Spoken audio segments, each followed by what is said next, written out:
how I would 2x and estate planning law firm in 2025. It's one of the highest return on your investments you could possibly make. There's a framework that we have that's proven. A lot of it is things that are going to help you in your practice, no matter the practice type. You'd be so surprised how many people will actually be interested in it and will actually take up on your offer.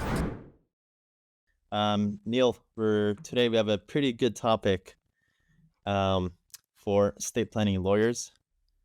You happen to be one for how many years? What? How long has it been? Let's see, I switched over to estate planning in 2014, so 10 years now. Amazing. Yeah. And the title is how I would 2x an estate planning law firm in 2025. It just happens to say I would, but it's actually we would. But we just know that I would does better. That's the reason we made it that title. However, I just don't want estate planning lawyers to just listen to this. The frameworks I will be sharing with you, a lot of it is things that are going to help you in your practice, no matter the practice type. You'll see what that means as we go through them. So stick around, and especially if you are a estate planning lawyer or if you know an estate planning lawyer, definitely share this episode with them. There's a lot of good insights, all the right strategies. Literally, if I had an estate planning law firm, this is exactly the framework I would follow. And also I'll lean on Neil's experience when it comes to this. And it should be a pretty good value-packed episode. And Neil, we're gonna make this a series. We also we're doing immigration next, personal injury, family law, and possibly other ones. And they're very consecutive episodes right after this. So let's do it. Starting with number one, how I would 2x estate planning law firm in 2025. Neil, if somebody would put a gun to my head, as serious as that sounds, so you have to 2x your law firm, your estate planning law firm. How would I do it? Well, number one is I would go all in on social media ads. What are we talking about? Usually one of three sources, starting off with meta ads. And I'll be specifically talking about meta ads the most. That's probably the foremost. Number two, it's TikTok ads. And number three is YouTube ads. First of all, before I even get into it, let me just share everything that we're about to share in this episode and future episodes is all done inside of our My Legal Academy program. This is exactly what we are experts at when it comes to the marketing side, the automation side, and the hiring side. Everything we'll be talking about is if you looking to do all these things, we just give you the game plan in this episode. But if you want support to get these done, mylegalacademy.com. Mention that you came from our podcast, so we know that it's worthwhile to do these episodes. That's it. That way we'll be able to support you. So social media ads, meta ads for estate planning. First of all, Neil, this is a blue ocean. It has been a blue ocean for estate planning lawyers.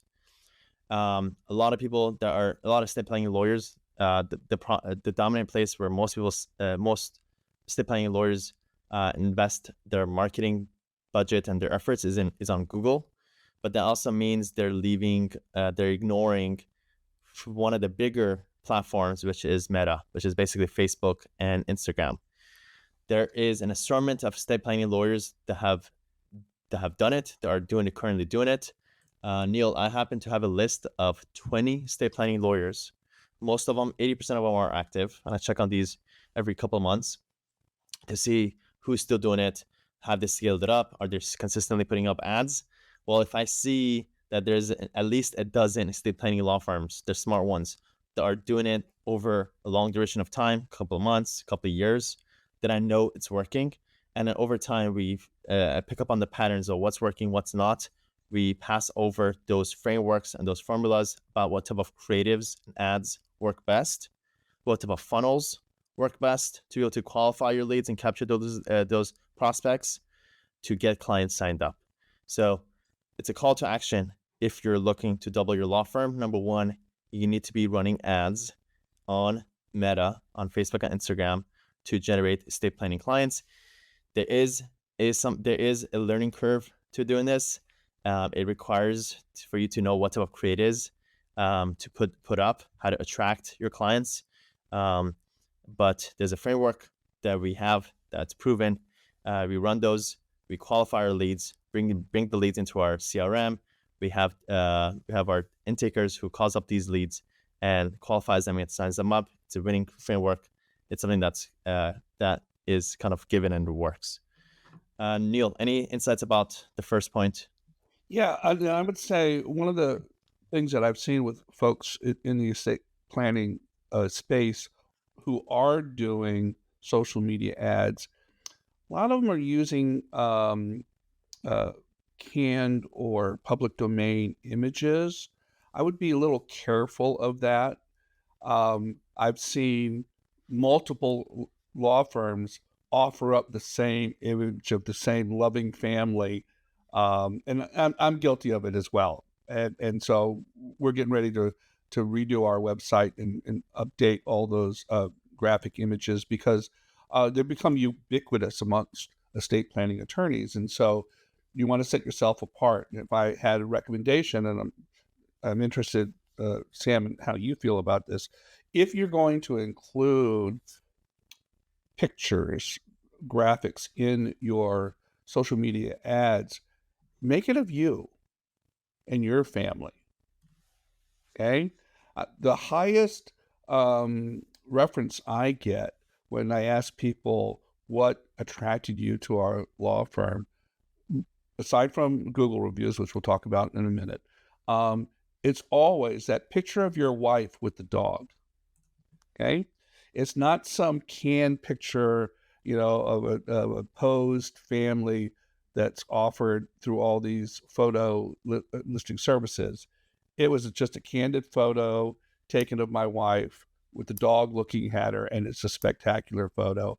And people connect with you on a personal level when they see something like that. So yes, social media, absolutely. It's the only way to go, frankly, because the clients that you're looking for in the estate planning space, that's the only place they're going to see you is on social media.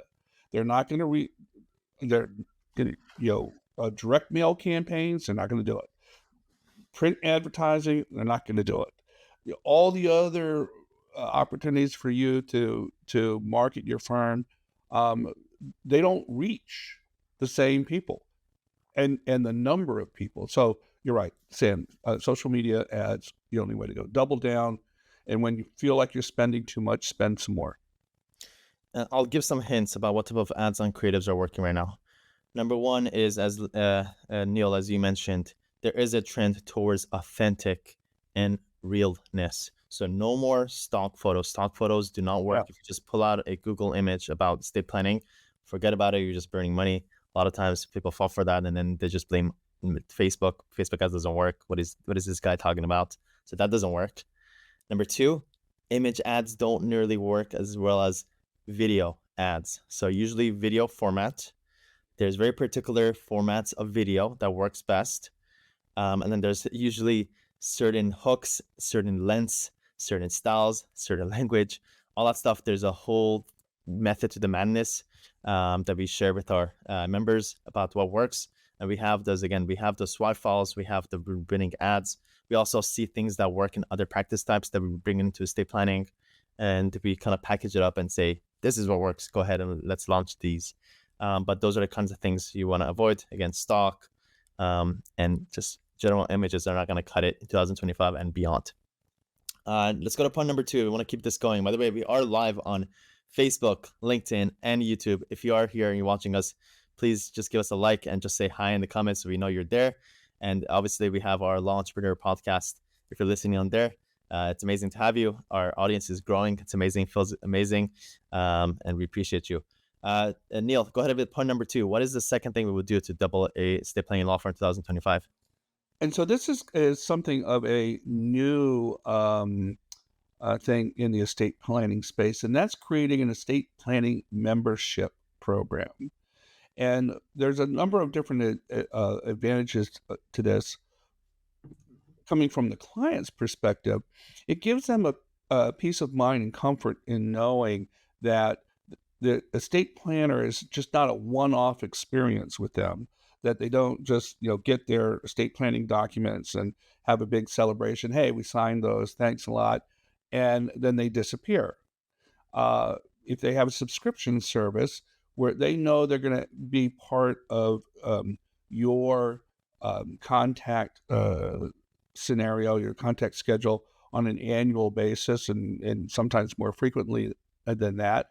And then they know that they can be assured that you're going to check in with them to make sure that your estate planning documents are up to date, given what is going on in your life, if there's any major um, uh, uh, changes. So, why or what are some of the features of a membership service? Well, one, as I said, annual document reviews, but you also get them free admission to your live Q&A sessions. You do those on a regular basis.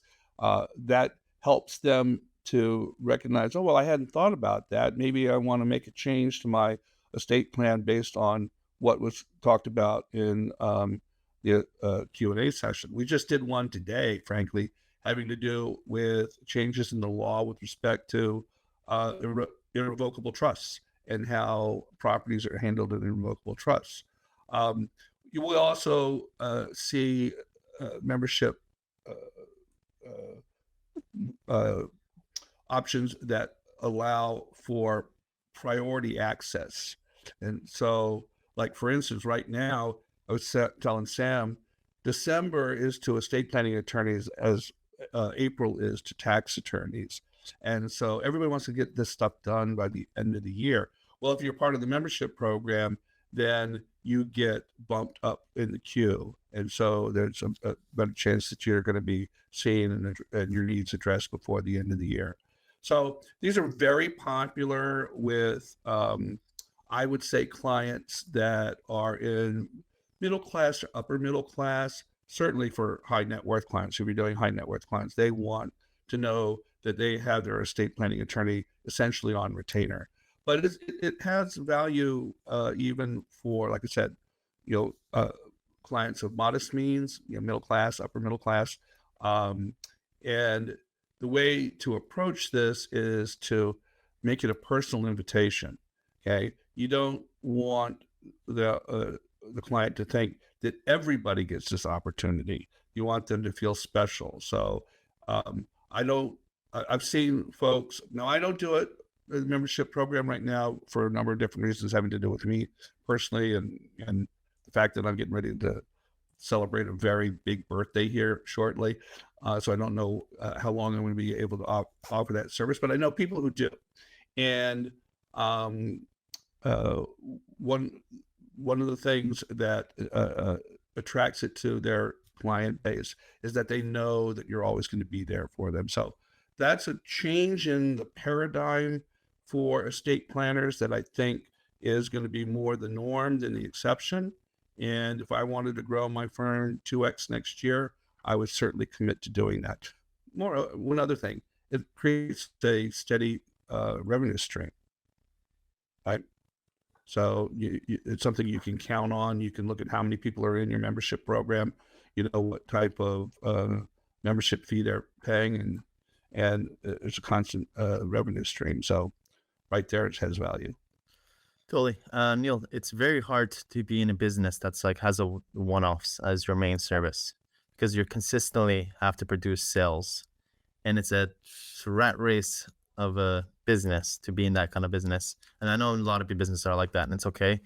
But you want to take the initiatives to be able to build a recurring subscription-based kind of ongoing service that is a service and also part of identity of some kind of community that you continue to provide value and education, even beyond the things that we talked about, the typical stuff with the Neil you mentioned. You could host events or parties or send gifts that could be part of that.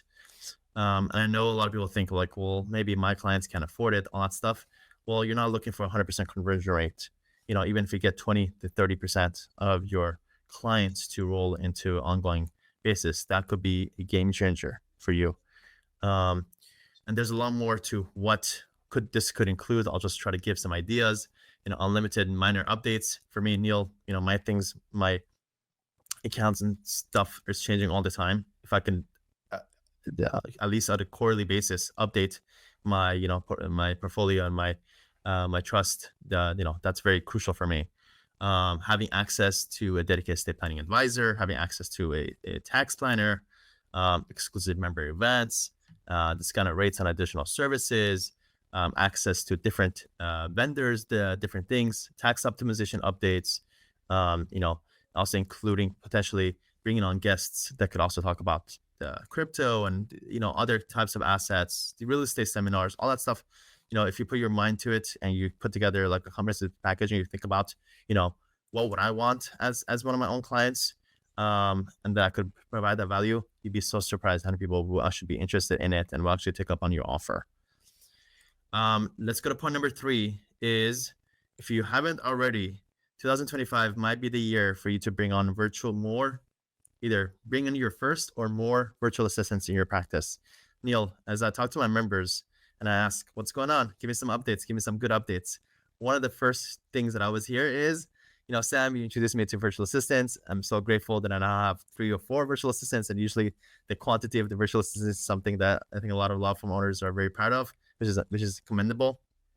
But, you know, if you're not already incorporating and supplementing your law firm with virtual assistants, I always say it's one of the highest return on your investments you could possibly make. And I also see a trend over time, more virtual assistants and less dependence on in-house staff.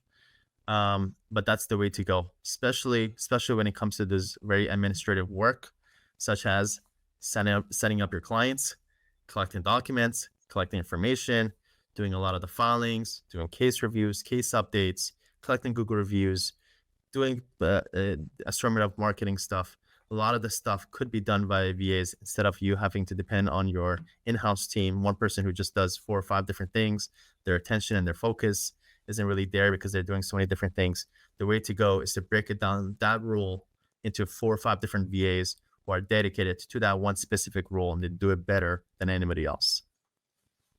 Yeah, and I would say specific to the estate planning attorney, has historically been a hesitancy to use VAs for intake purposes because the argument is that, well, we need to understand what their particular issues are with respect to their estate planning needs so that we can make sure we tailor our offering to that client.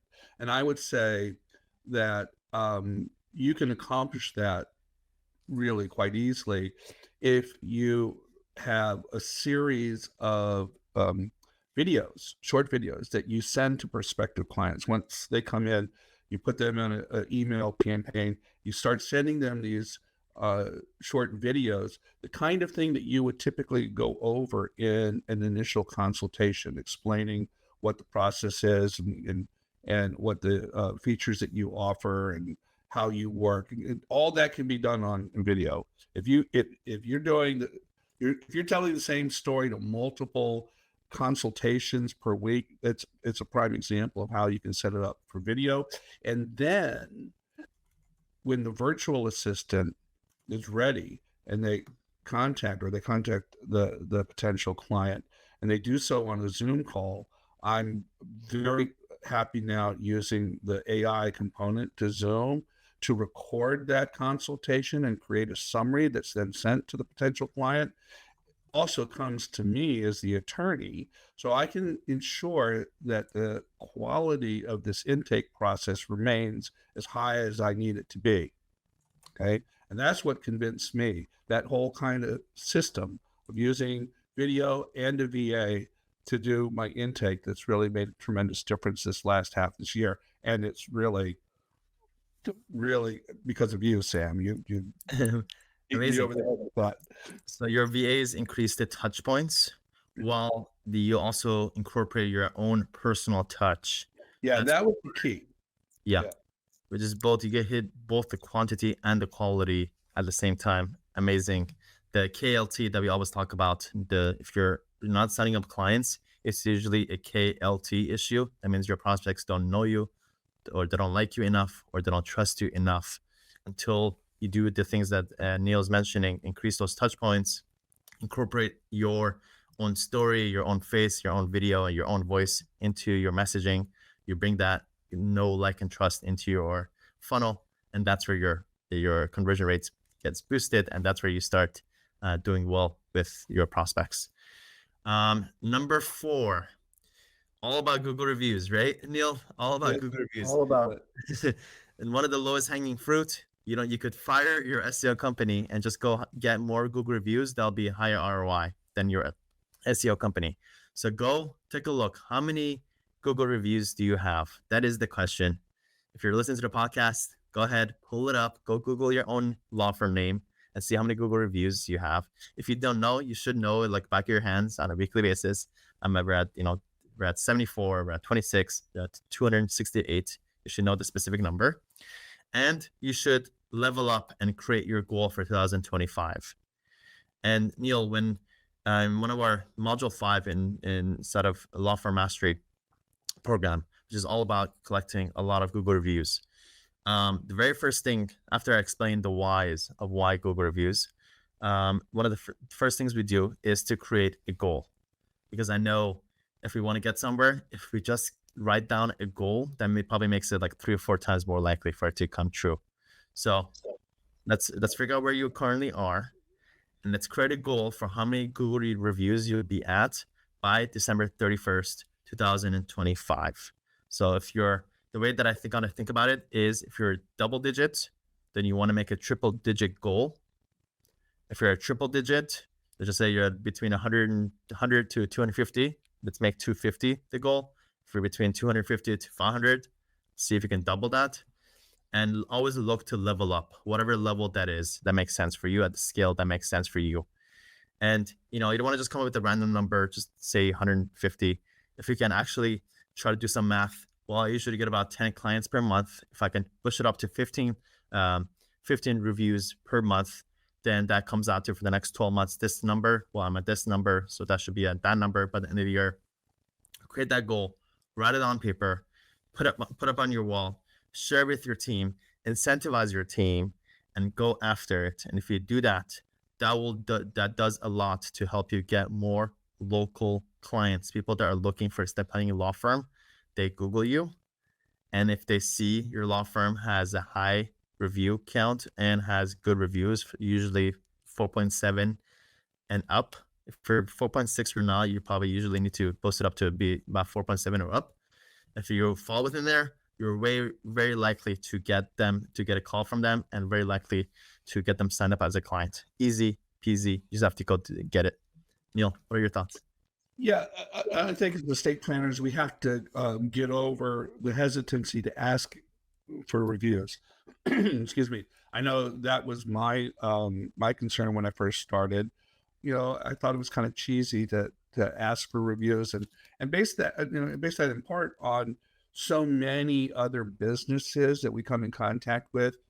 They plaster you with requests for reviews, and it's not done in a way that illustrates that you're a professional and that it's something that is the lifeblood of how businesses operate today. There is a way to ask, and if you're not sure about that, go on into Lawyers Club. There's plenty of scripts there. There's plenty of email templates that illustrate proven methodologies for asking for Google reviews with integrity, okay, and with honesty.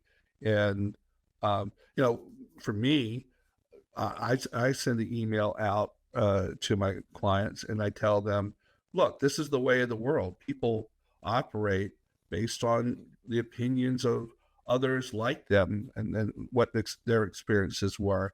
And like it or not, the top dog in the review world is Google. And so I simply tell them, if you find value in what we did, we'd be so honored if you would leave us a Google review. And then you have to make it easy for them. Give them the link that they click on, and it takes them right to the spot where the reviews are entered. And if you don't know how to find that link, by the way, just make sure to go to business.google.com. Make sure you're logged in. Then just Google your name, click on your reviews, and you will see a get more reviews button. You click on that, and you will see a link, a very short link. That link is the link that you want to share. It basically, as soon as your prospects or your clients receive that, the pop-up comes for people to leave a star and to leave a review. And then the other thing is to respond back to every single review that you have. If you haven't already, probably be a good time before the year starts to go answer every single review. You can use ChatGPT to be able to respond back to these reviews, or if you want to take a more personal approach, by all means, you could do that. Definitely do that before the year starts. Neil, I'm going to do an audible for number 5. Okay. It is 2025, so we do have to talk about AI. Of course. 2024 was definitely the year of AI, but even more so going into 2025.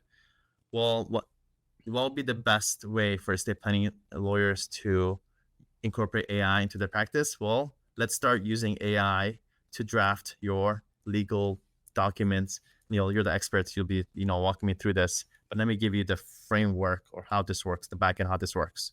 So everybody who's an estate planning lawyer, when you sign up a client, right, when somebody signs a DocuSign or whatever, usually you need to collect information, right, Neil? Yep.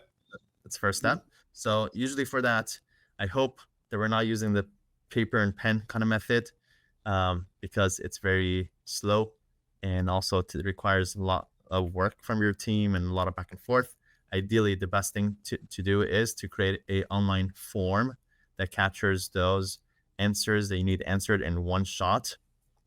There's a lot of tools that do this. I know there's also some estate planning specific tools that do this. Those are, I heard great things about those. Neil, do you know about which ones those are? I'm gonna also try to put a little bit. So a lot of the estate planning document generation tools, such as Wealth Counsel or Integrated Legal Services, which is what I use, they have the questionnaires that collect the information from your new client, all the names, address, phone numbers, contact information, and then the top level distribution patterns, how you want your estate plan or your estate to be distributed pursuant to the plan. And what happens is those forms get sent to the client, and when they fill them out and send them back in, they automatically populate the estate planning document creation tool that you're using, whether it be Wealth Counsel or, as I said, Integrated Legal Services. So it reduces data entry time, it reduces the opportunity for error. And what you're going to see more and more is that AI is going to be built into that part of the tool to have that conversation and to make sure that the exact correct information is collected that's tailored to the needs of that specific type of client. So we're going to see that more and more, for sure. For sure. Wealth Counsel is the most popular one that we've heard. Yeah. The ones that just use ChatGPT to come up with the other popular ones: Interactive Legal, Elder Counsel, and also Law. First thing I would do if I would, if you're using any of these tools, is go see if they have any AI features. If they don't, email them and ask them, do they have anything in their pipeline, in their roadmap to build 2025? If they don't, or it's not really concrete enough, I would highly consider ditching and moving on to a tool, an estate planning platform that does, because one of those will probably jump the gun and do it. That's where you want to be. What I would do, Neil, is one of these tools to be able to collect the information, either one of these, or I would use a general form builder like JotForm to build out those forms. And then I will integrate JotForm or whatever tool that integrates with Zapier. Zapier, the action will be ChatGPT. ChatGPT, instead of Zapier, will be given a prompt that basically says, hey, every time this answer comes in, you are an expert who knows how to draft this legal document, and I want you to personalize this legal document, whatever legal document that is, based on this information that came from my client who just filled out the form. I will map that out, and whatever frameworks I want to give it on top, I do that. And when you run the Zapier integration, again, it will go from JotForm to Zapier to ChatGPT. ChatGPT will go produce the AI result. Now you get an output, and now this output could be sent to a Google Doc, to your CRM, to usually some kind of drafting software. At the very least, the simplest version will be just a Google Doc where you basically have a template already made with a couple of brackets and placeholders in there where ChatGPT could fill in this hole. This, what I just explained, is like the simplest form of incorporating AI into your drafting. Hopefully there'll be some tools that just does this, so you don't have to go, figure what I just explained for you. But what you want to do is to get used to this AI enabled draft writer in your practice and start using it. What that does is will make your team a lot more efficient. You'll to get through your clients faster, more accurately, better results. It'll be more optimized. The more you train your own AI with your own templates, and it gets better and better. And over time, you can have a lean, very accurate estate planning drafter who's way better than anybody else on your team. It's a very good time. Again, 2025, Q1, start building this out, get used to this practice. The market will be there. The most estate planning lawyers will eventually need to set this up. So let's go set it up and, let's go do it. Yeah, and look, your estate planning clients frequently, after you've given or they've given you, the parameters of their family and their ages and their incomes and the general schema of what they want done with their assets, frequently there are choices then to be made.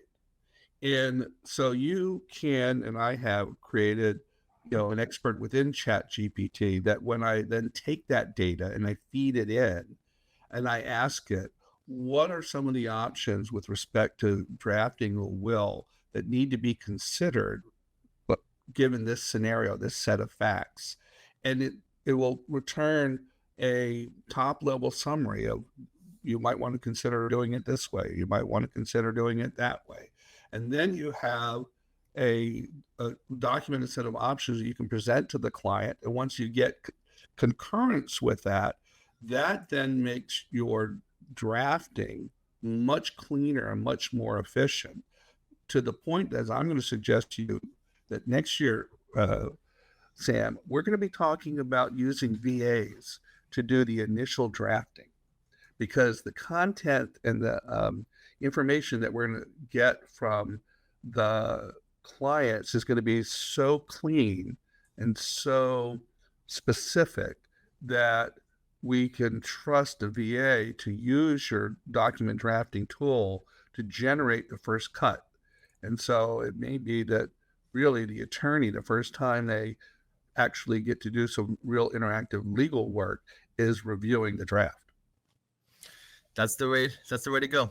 So to summarize, for our estate planning lawyers, go all in on ads. If you're not running ads, especially meta ads, then 2025 is the year to do it.